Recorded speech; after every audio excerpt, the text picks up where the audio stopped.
Hello, and welcome to First Service Residential's Board Brief, our series of short, informative videos you can watch on demand whenever you want and from wherever you'd like. My name is Anthony Gregnano, and I'm Vice President in First Service Residential's High-Rise Division. I'm happy to moderate today's board brief about the role of the Board of Directors and management. In today's discussion, we will further explore the topic as a follow-up to our most recent board certification course. The responsibilities of the Board of Directors and management company are dynamic and often overlap. However, each plays a distinct role in supporting a community. The board's primary role, in simple terms, is to serve as stewards of the association and set policy on its behalf. The board is also responsible for making sound financial decisions. Management, on the other hand, executes the board's decisions and runs the day-to-day operation, implementing procedures and planning for unseen circumstances. Considering their distinct roles, how can boards and management effectively collaborate to ensure a community's success? Joining me to discuss this is Ivy Montero, Vice President of the Condo HOA Division at First Service Residential. Ivy, thank you for being with us today. Thank you, Anthony. It's always a pleasure to partner with you, right, in bringing the best information to our board. Absolutely. And let's jump right into it, right? So let's kick off by providing us a comprehensive overview between what's the board's function within a community? What are their roles and responsibilities of the board members? So you mentioned it when you opened. The Board of Directors' primary role is to serve as the steward of the condominium or of the community association. This is whether it's a condominium or an HOA, they are the stewards of the association. Board members act as the officers of the association, making business decisions on behalf of the entire membership.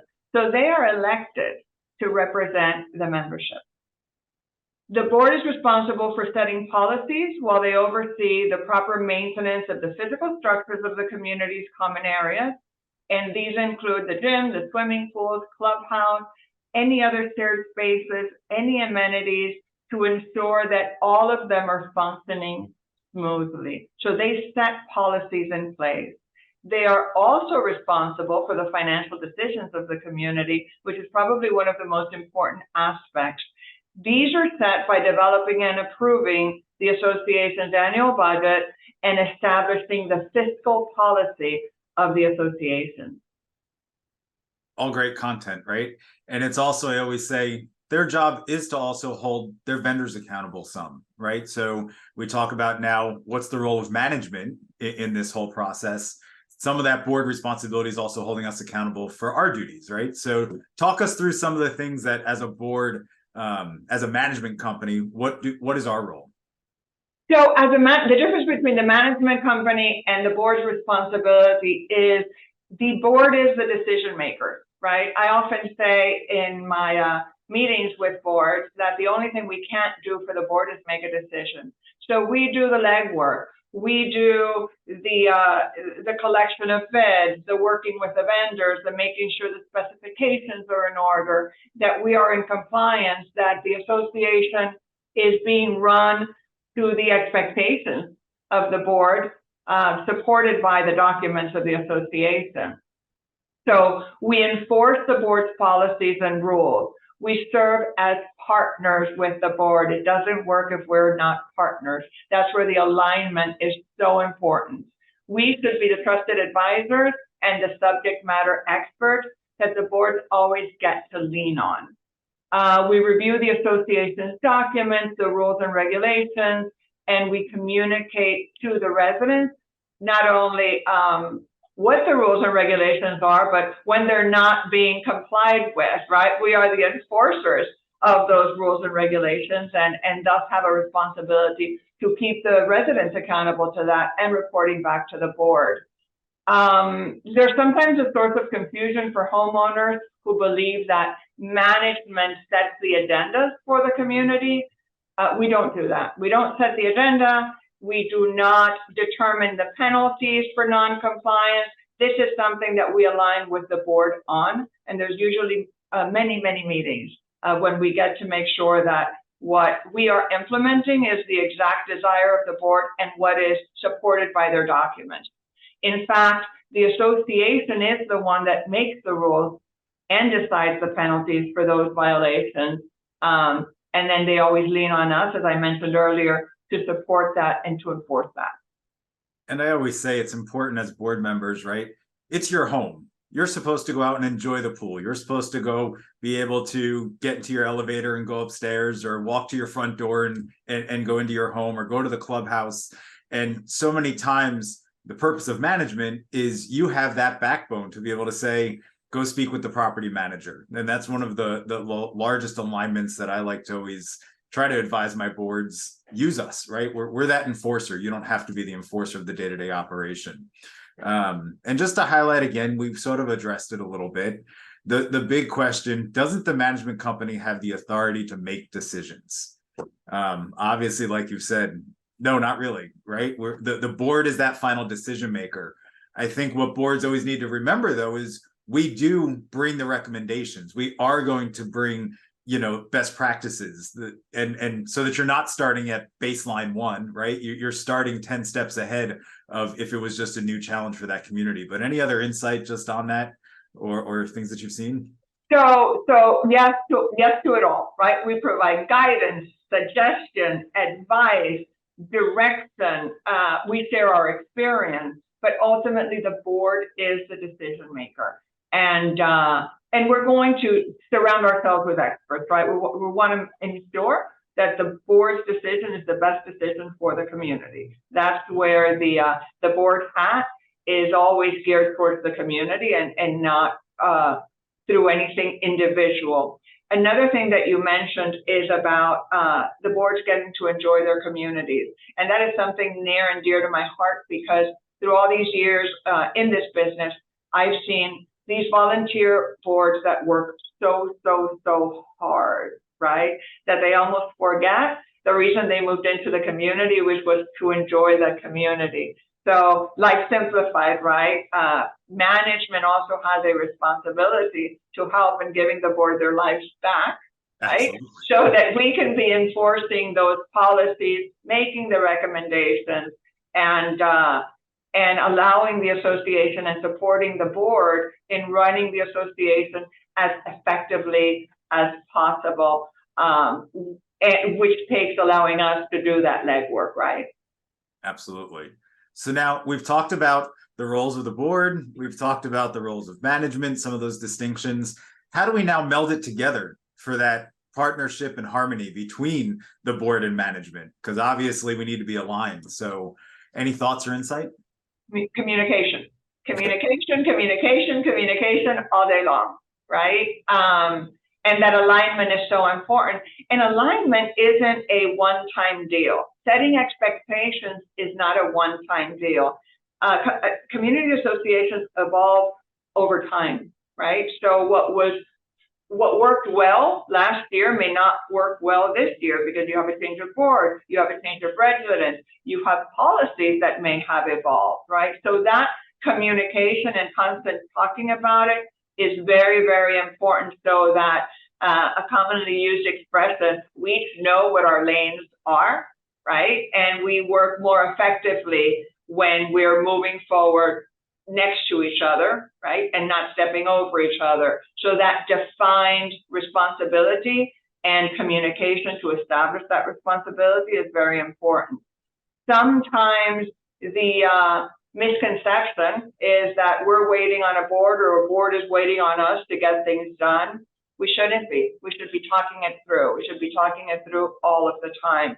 And the more consistent we are with that, the more we get to know our boards, and the boards get to know the management company. When we click, when we have a relationship established on trust and respect, it's kind of like a real relationship, right? Where you can anticipate where the person is going, and we can make sure to facilitate the outcome, the positive outcome in those regards.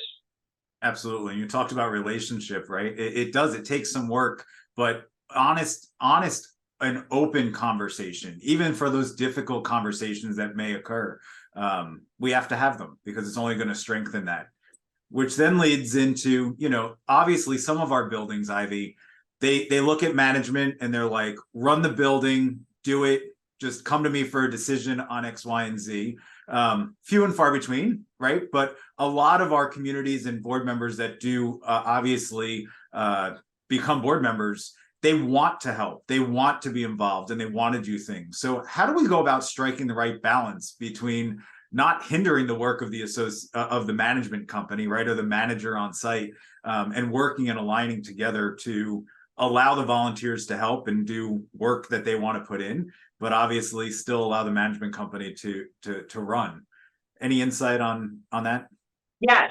So that comes with structure. That comes with structure. So we work with the board in prioritizing the things that they want to focus on or the things that they want to change, right? So sometimes it takes a village. So what is the part if they have a project, and whether it be changing a landscape vendor or doing upgrading an amenity, right? The board's part of it would be sharing their vision with the property management team, right? What is it that you want? What is it that you're looking for? What don't you like right now? Right? Invest your time in giving us the more specific details so that we can go out and get the RFPs and do the legwork and find what you are looking for to the best of our ability. And then we bring that together and have a conversation as to, what are we presenting for a vote? So the board's position, I always suggest, is to gather their ideas, gather their vision. Where do they want the community to be? Because the more clarity we have of a management team on that, the better we can seek what they're looking for so that whatever gap that has been identified can be filled. So that's why I talk about structure. Everyone should know, when there is a project, what their part of that project is. When we don't have that clarity, that's when we overlap and we're scrambled. We're kind of all over the place. And then it just takes longer to get to the point where we want to be. Oh, absolutely. And totally agree with that clarity and that vision, because I always use the example, we're talking about landscapers and you're talking about annuals or installing flowers, and one board member may be talking to one landscaper and saying, oh, I only want flowers at the front gate. And then you have another board member that's talking to a different landscaper that's talking about, well, I want flowers up on the pool deck, I want them here. And then all of a sudden we end up with multiple different varieties of proposals coming in. So absolutely, that clarity is so keen in that requirement. For that. And another thing that works as a good foundation, and you just made me think about it, is sometimes we're looking for things that are already in the contract. So becoming familiar with the contracts is crucial. On a management side, we know that's part of what we do is. On the board side, the more information they have, because to your point, if different board members are asking for different things, we need to determine, they need to be talking to us so we can determine, well, maybe it's in the contract, it's just not being implemented. So, all of that goes back to that key element of communication. Perfect. And then as we start to wrap up a little bit, but I know we've touched base on the past 15 minutes or so, we've touched base on multiple things, but what does the ideal partnership between the board and management company look like to you? It looks like alignment. It looks like a good relationship. It looks like allowing us to be their trusted advisor. And it also looks on our part, listening to the board, really listening to the board and what, again, their vision is, and having that communication that's not only at a workshop or at a board meeting or every Monday at 9 when they come into the management office, but it is that, pick up the phone, I have an idea, relationship where we can build from that, always based on respect and being mindful of time, right? We have these great ideas, we have this direction, we have this vision, we need the time to get it implemented on both our ends, right? And again, every single day, getting closer to giving the boards or giving back the boards the privilege of enjoying their community and seeing their vision come to life. No, I think those are all great actions to take.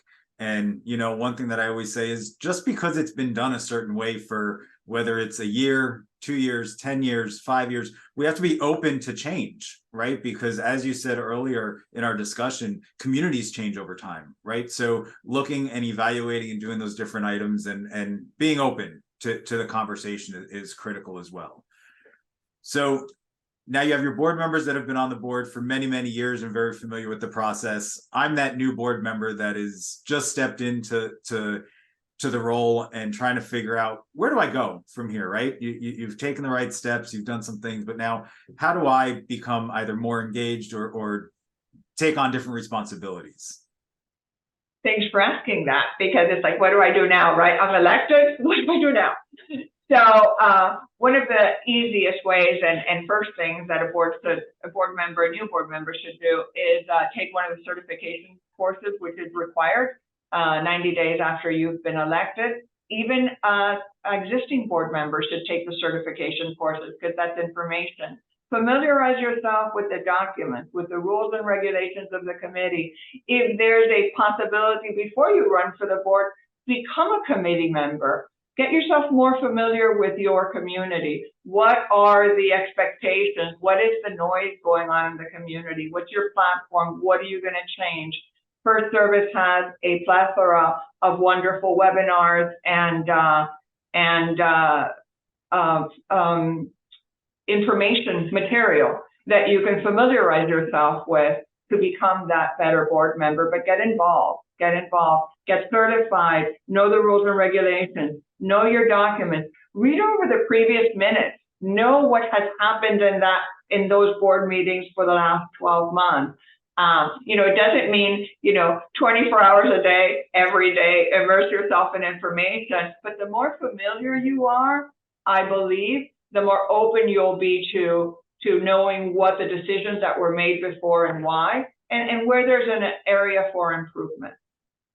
And I always say, First Service and your management companies we're a massive toolbox, right? So challenge us, ask what we can do, right? Because again, we go back to certain things might have not been used in the past, but now it might be time to relook at some of those offerings or different scenarios that we can bring to the table as well. So I think we've had some great conversation today. Thanks for mentioning that. One thing that I do want to give as a reminder is that with First Service, we have a lot of tools in that toolbox, and we need to know how to play with the tools, right? So new board members always encouraged to reach out to your manager, to your regional director, and get some quick tips on using our platforms and processes so that you can, be up and running in no time. Absolutely. I think we've definitely covered quite a bit of information and the value of the insights that you've provided, Ivy. And to our viewers, thank you for joining us in this segment of the Board Brief, and we look forward to seeing you again soon. Have a great day. Thank you, Anthony. Bye, everyone.